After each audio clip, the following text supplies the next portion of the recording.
અષાઢી બીજના પાવન અવસરે શામળાજી તાલુકાના હિંમતપુર ગામમાં ભગવાન જગન્નાથજી અને 12 બીજના ધણી બાબા રામદેવજીના સન્માનમાં ભવ્ય સત્સંગ અને પચમિયા પાઠનું આયોજન કરવામાં આવ્યું હતું.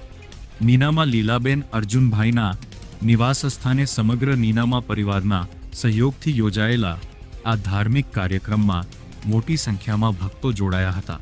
પ્રસંગ દરમિયાન અન્નસેવા અને વસ્ત્ર સેવાનું આયોજન કરવામાં આવ્યું હતું, જેમાં ભક્તોએ સેવા કાર્ય કરીને ધન્યતા અનુભવી હતી.